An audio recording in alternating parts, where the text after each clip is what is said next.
¿Y uno qué? Pues uno es uno. Y uno son muchos, sí, porque dentro de uno viven muchos, pero de pronto, en medio de las guerras interiores y todo, alcanzan como a unirse y a abrazarse, y de pronto hasta integrarse y experimentar la unidad. Pero de esa experiencia de la unidad no es como un samadhi permanente, uno cree que es así como el éxtasis.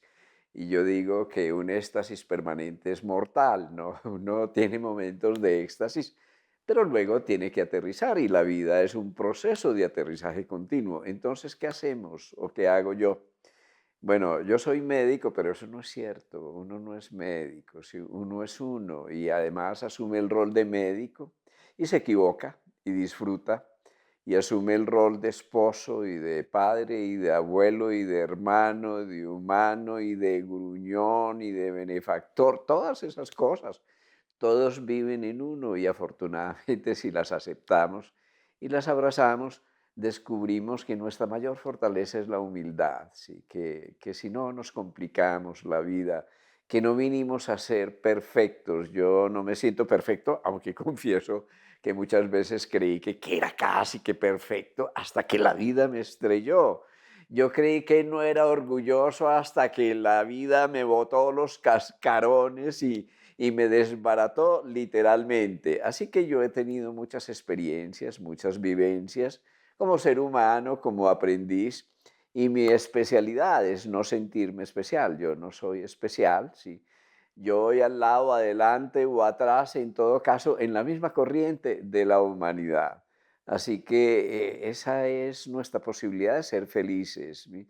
Somos felices aunque seamos a ratos infelices, y podemos ser felices. ¿Sí? Y podemos gozar aunque a ratos se nos venga un dejo de sufrimiento y podemos vivir en presente aunque de pronto nos atrape la nostalgia y podemos vivir en presente aunque a veces los sueños grandilocuentes del futuro nos atrapen. Entonces, claro, todos soñamos y yo tuve un sueño, primero el sueño, terrible, sí, cambiar el mundo y hasta que después me di cuenta, ¿y yo quién era para cambiar el mundo? Sí. En la universidad yo me quería comer el mundo, yo quería cambiar el país, yo quería cambiar la forma de pensar de mi papá, de mi mamá, de mis ancestros, de los que me rodeaban, además con una falsa impresión de que yo estaba en lo correcto, que yo tenía la razón.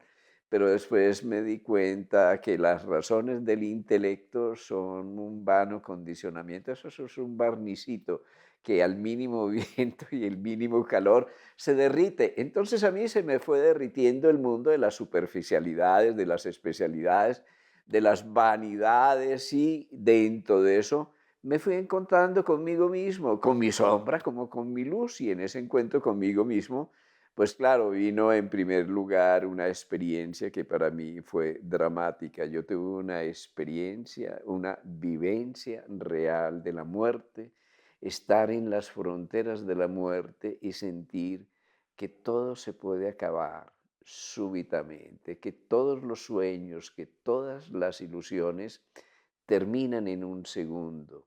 Y a partir de eso, yo que era un acelerado, bueno, sigo siendo medio acelerado, sí.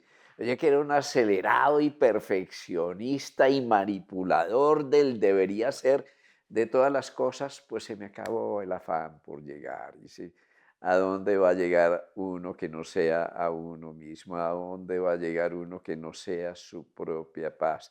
¿A dónde va a llegar uno que no sea al mismo punto de partida el que una vez salió? Entonces, esa vivencia de muerte me hizo que me encontrara súbitamente conmigo, que aterrizara dentro de mí, en mi centro, en lo esencial, que comprendiera que vivía para cosas que no eran esenciales. Se me transformó la dimensión del tiempo, la dimensión del espacio en el que vivía. Aprendí, si se quiere, a ser más humilde, más vulnerable, más sencillo, menos complicado, menos exigente, y entonces el futuro no tuvo un peso tan grande en mi vida ni él debería ser. Y entonces el pasado con todos los condicionamientos de pronto se disolvió. Claro, Yo recuerdo a mi papá y a mi mamá muy buenos, que yo amo con todo mi corazón y amo y sigo amando a pesar de que ya se fueron, porque nunca se han ido, ellos nunca se fueron de mí. Pues yo recuerdo desde su cultura y sus condicionamientos y su vivencia, es que esta vida es muy dura y yo me aprendí eso. Y eso hizo parte de mi esencia. Es que esta vida es muy difícil. Es que hay que luchar a brazo partido, ¿sí? Es que el reino de Dios no es el reino de la abundancia ni el de los ricos, y es que para que un rico pase por al reino de los cielos es más difícil que yo no sé qué, que pase por un huequito estrecho. Bueno, yo ya me olvido de esos asuntos. En todo caso, yo empiezo a vivir ese masoquismo en nombre del cristianismo. Masoquismo que después yo sé que viene de un discípulo que es San Pablo, porque San Pablo era exigente, era escorpiano, era radical, y eso me parece una maravilla, pero eso gravitó tanto en nuestra religión y en nuestras creencias que entonces yo aprendí a que había que competir, ¿sí? A que ser el mejor era un asunto de supervivencia. Si yo no sacaba el primer puesto en un examen y en la facultad para mí era un drama, no era suficiente con el segundo o el tercero, eso era muy poquito. Yo quería ser el primero, aunque fuera infeliz, y realmente fui el primero y no era tan feliz. Y además era supremamente exigente. Bueno, dentro de todo esto, a pesar de todas las cosas, yo me enamoré de la selva. Eso es una cierta contradicción, porque con todo el afán, el perfeccionismo, todo esto, otra cosa es vivir en la selva e ir a la velocidad del río porque no puedes ir más rápido, porque no puedes empujar el río y ver el ritmo de la naturaleza y el ritmo de los aborígenes, de los indígenas, de las comunidades negras y ver cómo conciben el presente, cómo conciben el mundo sin tantas falsas aspiraciones. Esa era otra faceta de la vida que a mí me enamoraba y me fue enamorando cada vez más. Y sobre todo después de esa vivencia de muerte, yo pude estar 4 años en la selva. Pues recuerdo una gran crisis de sentido. Aún antes de irme a la selva como médico rural, como estudiante yo me iba en programas de servicio a las comunidades indígenas más remotamente perdidas en el Alto Atrato, en la zona de la selva, y allí yo tuve la oportunidad de pasar las vacaciones más felices de mi vida. ¿Sí? Imagínate que tú estás en vestido de baño, en pantaloneta, que no necesitas vestido, que no necesitas ni bañarte porque todo el día estás nadando en el río, es decir, que vives bañado o estás bajo la lluvia. Eso es una maravilla, que además comes plátanos o comes culebra o colas de ratón, pero todo se vuelve un manjar, tú estás disfrutando de aquello que tienes a la mano y además un mundo sencillo, simple, amoroso, de convivencia, sin tantas complicaciones. Bueno, yo me paso allí en un tambo y sus alrededores durante todas mis vacaciones y mi gran crisis de sentido es cuando regreso a mi ciudad, cuando regreso a Medellín. Eso fue para mí un impacto brutal, sí. 8 días después yo estaba en una depresión profunda, sí, en una crisis profunda de sentido.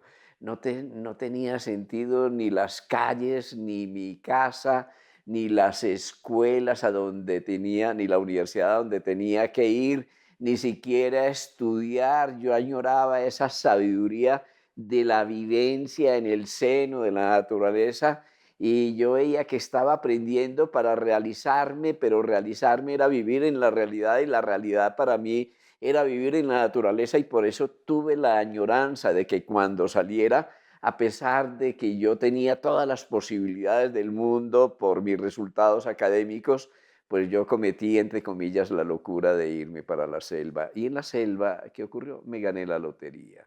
Sí. En la selva yo accedí a aquello que no hubiera podido acceder ni en Harvard ni en las mejores universidades del mundo, porque yo tuve una beca, entre comillas, por azar, que yo sé que el azar no existe, con alguien que me encontré allá en la selva, también por azar, en un accidente para acabar de ajustar, y después recibí una carta tostada por el sol que yo no sé cómo diablos llegó a donde estaba, donde me decía, mire, usted tiene una beca para venirse a Europa y lo va a financiar una fundación suiza y es sin ninguna contraprestación, ¿te imaginas? Sin ninguna contraprestación. Y además se puede venir con su mujer y con su hijo y además tiene un apartamento en París y tiene el coche, el carro y además se puede ir a todos los sitios que en Europa tengan que ver con medicinas naturales y con medicinas integrativas y fuera de eso, cuando se aburre en Europa, aquí tiene un laboratorio de investigación fundamental, puede participar. Y si no, tenemos unos programas en lo que en ese entonces era el Congo belga, en África, y se puede ir a investigar al África. Entonces, qué bonito, una crisis de sentido me llevó a encontrar el sentido de mi vida, me llevó a realizar un sueño. Es que no hay sino una sola medicina, ¿sí? Que una medicina es la que le sirve a la gente. No me importa si es la homeopatía, si es la acupuntura, si es la terapia neural, si es la mejor de las especialidades.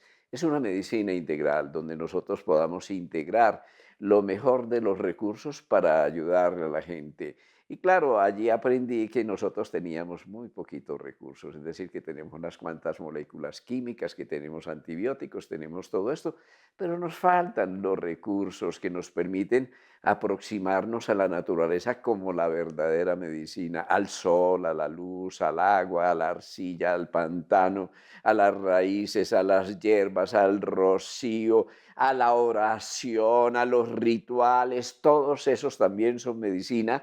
Entonces, qué maravilla, a mí se me fue disolviendo el velo y empecé a contemplar un horizonte donde todas las cosas están en su lugar, la medicina clásica en el lugar que le corresponde a la medicina clásica, que es el del cuerpo, las moléculas, tal vez la energía, la acupuntura y las medicinas orientales, medicinas de la energía que son maravillosas, el ayurveda, una genuina medicina del cosmos en el hombre, una medicina de la vida, una medicina de la conciencia, y los avances en la medicina, en la psicología más allá de la psicología prepersonal de Freud, del inconsciente, para ascender al inconsciente colectivo, para ascender a una dimensión transpersonal y la medicina de todos los tiempos, el chamanismo, para mí, no la brujería, sino el genuino chamanismo, la medicina del alma, la medicina de un contacto espiritual, la medicina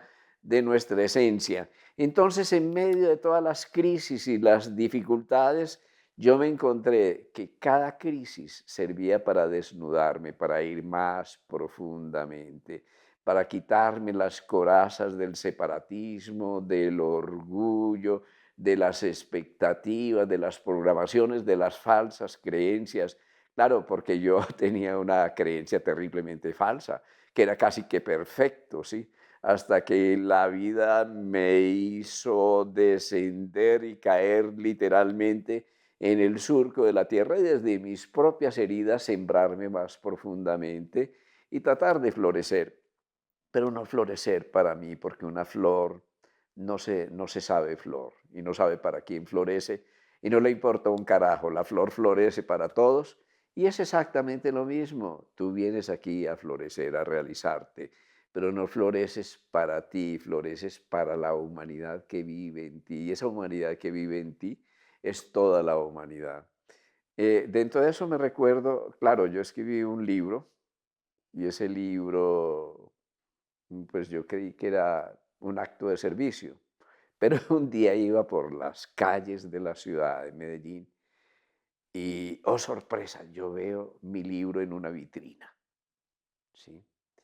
Yo recuerdo que yo vi el libro y yo pues iba ahí como medio relajado, medio maletón, caminando así con esta actitud. Y de pronto después de ver el libro, claro, esto, yo me fui enderezando, ¿sí? Fui adquiriendo una postura como la de un lord, ¿sí? Es decir, así, con la cabeza estirada. Yo me acuerdo, sí, entonces iba caminando derecho, que mi mamá me decía, enderécese, mijo, ¿sí? Meta barriga y enderécese. Pero no, yo no me podía enderezar, eso sí me enderezó, el orgullo me enderezó. Bueno, ¿y qué ocurre? que veo una segunda librería y en una vitrina mi libro. Qué maravilla. Ahí sí iba con hiperlordosis. Sí. No veía el mundo, casi que iba mirando al cielo porque mi reino no era de este mundo. Y después pasamos por una tercera librería. Yo siempre iba periódicamente en busca de novedades, de libros nuevos, porque he sido un buen lector, me ha encantado. Y qué horror. Yo miro la vitrina y por ningún lado mi libro. Y yo me acuerdo que iba con Margarita, mi mujer. Entonces le dice, entremos. ¿Sí? Y entramos y fuimos hasta el fondo donde había alguien que vendía los libros y yo le pregunto, mire, es que estoy señor, ¿qué se le ofrece? ¿Qué busca? Dice, es que estoy buscando un libro, pero es que yo no me acuerdo muy bien del nombre. Espérese, es un libro que dice algo así como un arte de curar, de un tal doctor Carvajal. Y me mira a la dependiente así. Mucho gusto, ¿cómo le va, doctor Carvajal? Qué gusto saludarlo. Dios mío, que me trague la tierra, que se abre la tierra. Yo no he hecho un ridículo mayor. Yo no sabía que yo era capaz de hacer semejantes ridículos. Pues ese ridículo es un vestidito ahí de luces que nosotros nos ponemos, que es el vestido del orgullo. Mire, se me disolvió el orgullo, como había ocurrido muchas veces en la selva. Yo creí que ya no me quedaba nada de eso, pero claro, cada vez miro de reojo y lo veo ahí al lado, detrás de mí. Yo dije, cállate, que yo no soy parte de ti, que tú eres un fantasma, eres una sombra que me persigue. Digamos, es el mundo de la ilusión, que es el mundo que nos separa de nosotros mismos, es el mundo del poder, no el mundo del ser. Así que ¿qué es vivir? Es aprender continuamente y para aprender nosotros tenemos grandes lecciones que son nuestros errores. Yo me equivoco todos los días y le doy gracias a la vida por los errores porque me enseñan mis propios límites, me enseñan cuáles son las lecciones que todavía no acabo de aprender. Y esa es la única forma de que no tengamos que repetirlas, de que podamos seguir adelante. Y además, eso como médico me hace ver que la gente pasa por donde uno ha pasado, pero que la gente muchas veces va más adelante de ti. Mis grandes maestros fueron mis pacientes. Yo admiro cómo una persona que no te conoce, apenas te conoce, y te mira a los ojos y llora y te comenta sus sombras, te comenta sus incoherencias, su dolor, su sufrimiento, sus culpas, sus amarguras. Y entonces yo me digo, por Dios, si es que esta no necesita un médico, ¿sí? Esta necesita simplemente restaurar el ritual de desarrollo, encontrar un solo ser humano que sea capaz de escuchar, que sea capaz de mirar a los ojos, que sea capaz de conmoverse, de moverse desde adentro.